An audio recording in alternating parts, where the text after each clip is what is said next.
Labor Day weekend is here, and we've got some heavy hitting fish notes this week. I got a lot of things I got to go over. I discovered some things this week we got to talk about, so make sure you're listening up and tuning in because there's information that you need to hear. So let me get right into it. First and foremost, this is a new thing we're going to start doing every week is two goals. Two goals for service, two goals for team effectiveness. The first one here is on service. When customers leave this weekend, I want everyone to communicate thankfulness. Thank you. We appreciate it. We appreciate you. Thanks for coming in. Some form of thanks. Every time somebody leaves, whether they buy something or not. If you encounter difficult customers this weekend, I want you to recognize the situation, objectify it, and then make it your goal to put them at ease. And that means you smile, you listen, and you empathize, and you're not defensive and standoffish. In terms of team effectiveness, I want you to, this is more for just overall making things smooth. I want all of the names and fish weights on cutting sheet written down for accuracy. When you go to cut fish, make sure you write down how much it is so that when that register worker gets their slip, they know what they're ringing up and how many pounds the whole fish were. We're doing that to avoid accuracy and errors, or to increase accuracy and avoid errors. Smooth register teamwork. When you're two people at that checkout counter at the beach, most importantly, you make sure that each person is working smoothly to help the other person. If somebody's talking to the customers and handing off things to be rung up, make sure that they know that's their role. If someone's working on the register cleaner, the register ringer, make sure they know that's what they're doing and work to make it smooth. Talk about it. When customers aren't in the store, talk about how it's going to go down. Be direct. Into weekend notes, we've got Labor Day weekend upon us. It's going to be partly sunny, afternoon thunderstorms Fridays and Saturdays. We highlighted some beautiful yellowfin tuna out of Wanchese, #1's great for sushi, jumbo brown shrimp, and local grouper. No price changes this week. We've got specials live. Lobster still $11 a pound, and any of our shrimp on all of our displays are $1 off per pound. We're also going to buy 10 pounds of whole fish, uncleaned, get 10% off. So if you get into rushes and you get people buying a bunch of fish, say, hey, if you get 10 pounds or more, it's 10% off any whole fish. Moving on to crustacean notes. So live crabs will be somewhat tight this weekend. Sam, we just had some boat crabs. I don't know if he's going to be able to crab today, but we're going to have more crabs on Saturday, including jumbos. And Proach and Sam will have crabs on Sunday. We'll know more about Jimmy's quantity Saturday morning. If you look at that picture to the right, that is from the DC Wharf Fish Market. There's 6 or 7 other vendors selling crabs at that place. That's just one vendor. And what strikes me, or should strike everybody about that, is that those are all live crabs culled into displays for customers. And this isn't on a Saturday. This is a Monday or a Tuesday. And their displays are brimming, and they got to keep their displays banging all the day, every day, because there's other people selling. That needs to be us. I don't want to come into our markets and see half full displays, dead crabs on the displays. You keep a high standards, you move quick, and you keep our crabs full. I don't care if it's Monday at 9 in the morning or Saturday at 2 afternoon. You make sure our crab displays stay full. We're a crab company, and there's no room for half-assing.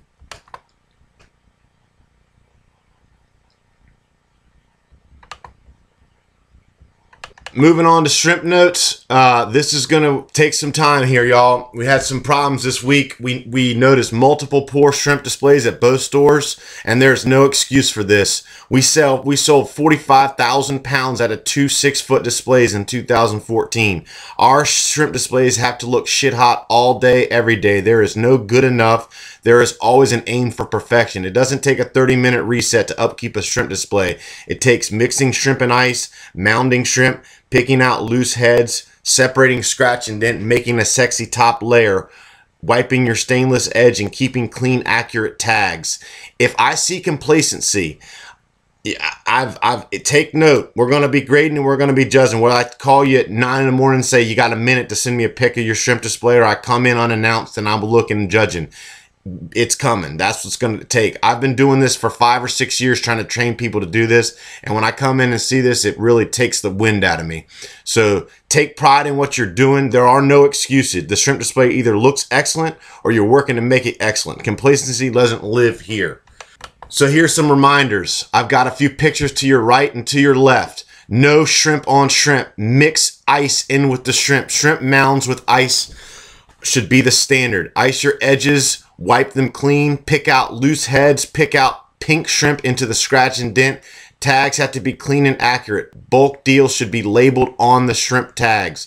I see people coming in there with flat shrimp displays and shrimp just dumped onto the ice. That's not acceptable. The only time that would be acceptable is when it gets super busy and you're on a Saturday, a holiday Saturday, and you're going through a rush and just dumping them on the ice. When the customers leave the store, you're working to mound those shrimp back up with ice. That's how it is. And that goes for when they're in the sink. You don't just leave a little bit of ice with shrimp in the sink, because that's going to make them deteriorate quicker. So a lot of this is also coming from, I came to the beach yesterday and discovered a cooler that was packed with 110 pounds of shrimp with no bottom ice. The net result was funky smelling shrimp. So Sam, Nathan, and I spent 2 hours rinsing and grading. This is unacceptable. The rule of thumb, which is all over, is 35 pounds in a blue cooler, 55 pounds in a large white cooler, and 75 pounds in the biggest coolers with 3 inches of bottom ice, followed by layers every inch or so of shrimp. Coolers must be draining on an angle. The top ice should be heavy. Shouldn't be heavy, with 1 inch or less. The worst part about the shrimp cooler discovery is it had 3 to 4 inches of top ice on 110 pounds of shrimp with no bottom ice. This is Groundhog Day, guys. I trained every single one of you at that beach. And if somebody doesn't understand the principles of shrimp display and storage, I'll talk with you for 6 hours about it. But know this, I got zero tolerance for lazy somebody else will deal with the attitude. You got to get it straight. You know the standard. If I come in and discover it, we're going to have problems. So you better pick up, you better don't leave it and put it off on somebody else or blame somebody or say somebody else did it. That's everybody's responsibility. I was disappointed in the shrimp across the board this week. We're going into fall. We're going to have multitudes of product. I need people stepping up and being leaders and getting into things. If there's problems, don't wait for somebody else. Don't say it's somebody else's problem. Discover it. I came in there for a few minutes to train one of our new employees, and I discovered that, and it was disheartening, especially since I know what you guys know, our expectations on what should be going on with how things are displayed. So we need to do better. We will do better, and we'll be checking up to make sure we do better. So that's all I'm going to say about shrimp. Let's move. In terms of shellfish, we should have more shrimp coming in tomorrow, or excuse me, clams coming in tomorrow. Beaufort Cultures, we have some in the house, and no live mussels this weekend, so be aware of that. Moving on to fish, we have the best selection of the year, y'all. Friday, Saturday, and Sunday, our fish display should be slam full and loaded with ice. Hook people up. Reminders, customers get 10 pounds of unclean fish. It'll save y'all time on the back end, and they get 10% off. Give people samples. Let them try a fish. Make sure our whole fish and fillet display stay stocked with our full varieties. Forage, you need to be double checking to make sure inventory in the back matches the front, and to cut or toss fish that take away from either our whole or fillet displays. You got to stay on it. We got a lot of product, which means it needs to be an intense fishmonger to keep things straight. General company notes, I'm going to send out another schedule this Sunday, and to take note of post-summer moving into fall. Just a reminder, y'all know this, everybody knows this, our new people are going to be learning this. Seafood work is hands-on. You don't just stand back and let seafood sit. You have to smell the product. You got to touch the product. You got to trim the product. You got to reset the product. You got to think about how you touch the product. Do I have a glove on? Is this cutting board clean? Am I putting this product in a clean basin? If you don't think, if you just react or do according mechanically, you will cause problems. We have to cull our product hourly to make sure it looks best and ensure quality when it's on our retail displays. You don't just lay it on the ice and wait to sell it. And here's the other note: good fishmongers don't sell fish; they display and price fish to keep it moving. Selling fish with words is cheap. Okay, it's cheesy. But fishmongers know their seafood through their senses. They listen and empathize and educate customers. Ultimately, they're there to serve the public, not sell to the public. You're the sacred liaison between the general public and the last sellable wild food resource. You serve the consumer, you serve the commercial fisherman, and you serve our reputation. And it's a great place to be, but you can't do it lightly. And it's not something you go into mechanical mode and do. You got to think about what you do every day.